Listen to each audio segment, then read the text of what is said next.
Could my car get hacked? Hi, everyone. I'm Leo Notenboom for AskLeo.com. In a couple months, I'm going to be getting a new car. And we were talking about it actually this morning, and my wife asked me a really interesting question. Could my new car get hacked? Well, I had to think about it for a second, but of course the answer is yes, it actually could. In fact, most cars produced today are full of technology and full of computers of various sorts. They're also more and more commonly being connected continuously to the internet for everything from streaming music to telemetry to progress tracking to any number of different things that might end up being useful in terms of functionality provided that requires online connectivity. So naturally, there's a concern that one might hack a car. Now, this comes at a particularly interesting time because of the recent Internet of Things hack, or the denial of service attack that turned out to be basically not so much instigated, but enabled by an incredible number of hacked, simple devices that happen to be connected to the Internet of Things. So my wife actually asked, well, does your car then become one of the things on the Internet? Well, yes, it actually does. Do we consider it to be, alongside the toaster, the Internet-connected toaster? That I'm not sure of. I have a hard time thinking of it as part of the Internet of Things. But what's relevant here, of course, is that at times it will indeed be connected to the Internet. Anything connected to the Internet is potentially a target. Now, when it comes to cars, to be honest, hacking isn't anything really new. Even for non-connected cars, what most cars have these days is something called OBD, onboard diagnostics. If you've ever taken a look under your front dashboard, you may very well find a connector of some sort. That connector actually connects to a communications bus that connects all of the various and sundry computers that may be part of your car.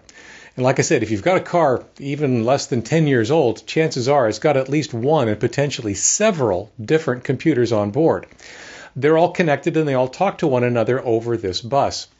Now, since it's not connected to the Internet, there's not really a lot of concern about random connections or random hacking happening to it. I mean, on the surface, it would seem that one would need to actually have physical connectivity to that bus. Well, two things. One, that kind of implies that security wasn't a big consideration when the original OBD was created. Second, what are we plugging into that connector? Devices that can track, devices that end up connecting either to your mobile phone or to the Internet directly. And as a result, yeah, there's a path. It's not an easy path. It's not an easy path to be hacked, and it's not something that I've even heard of any proof of concept true remote hacking.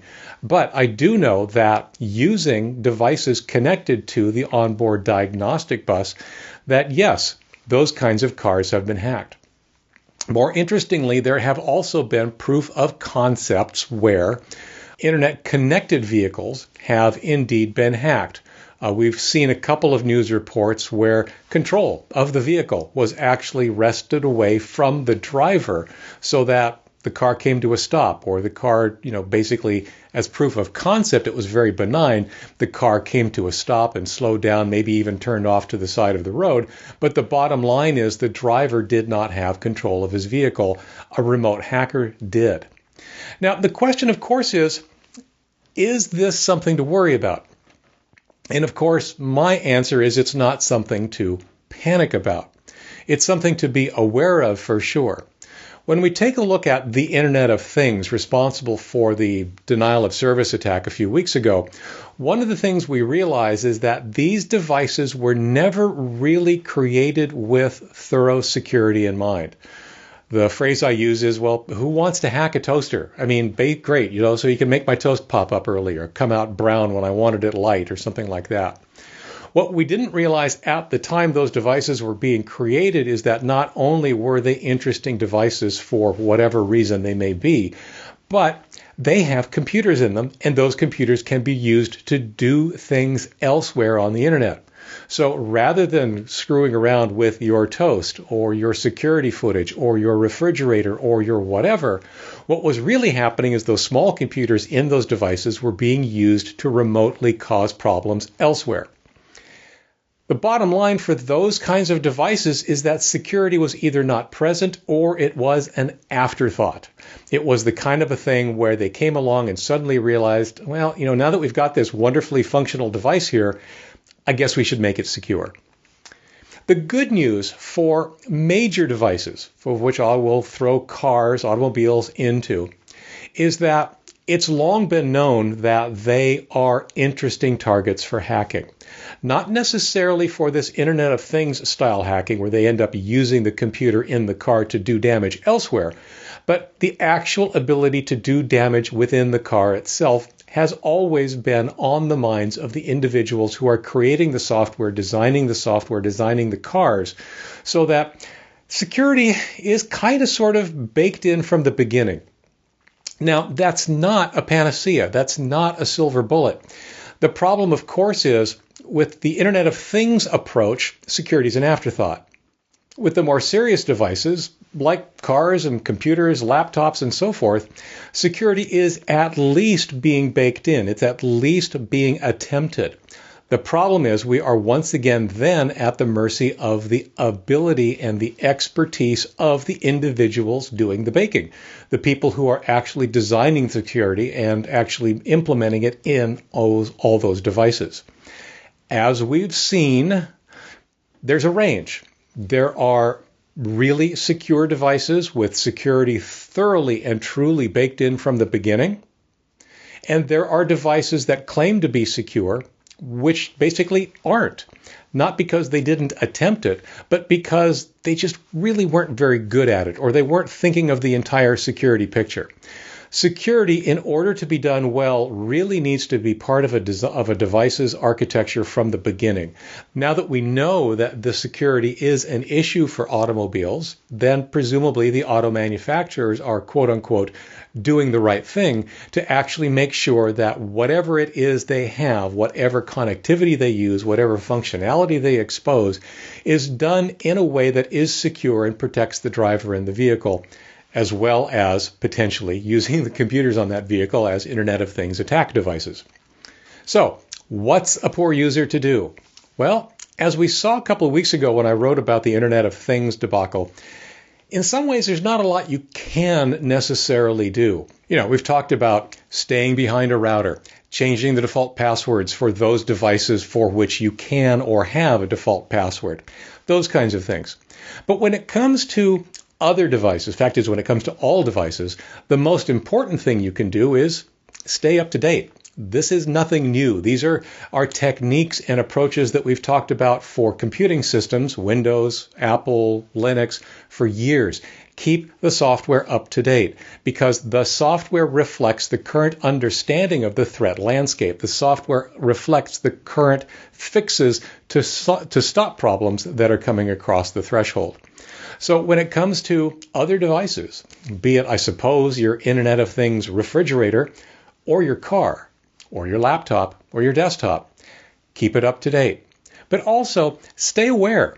Keep an eye on what's going on in the landscape for your specific device. Make sure you understand what is and is not a threat. If you hear about something, question it.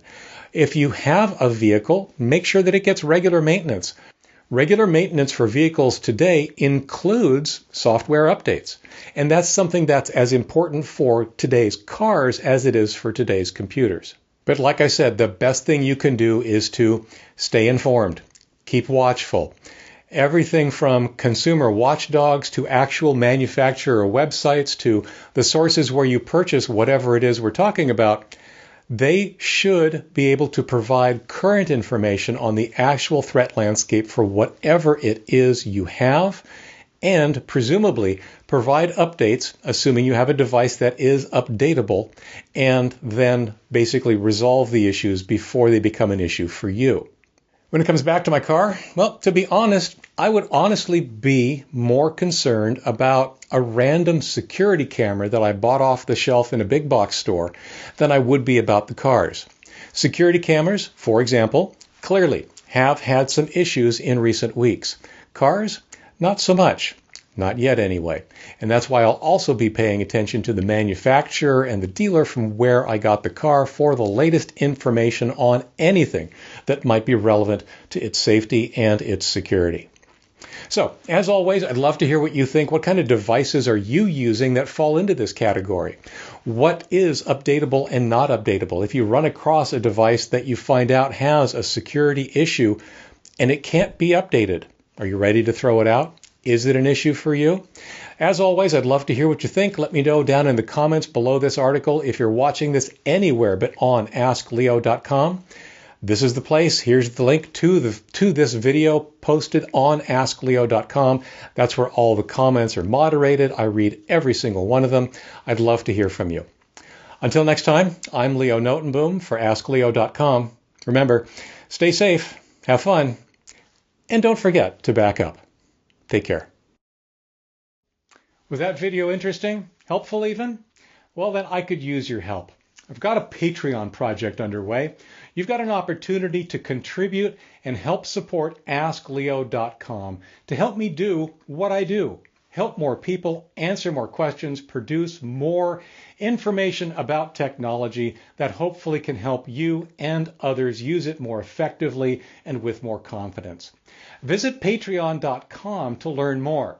Among other things, you get rewards depending on the level of your patronage. So check out patreon.com/AskLeo to learn more and help contribute to AskLeo.com. Thanks.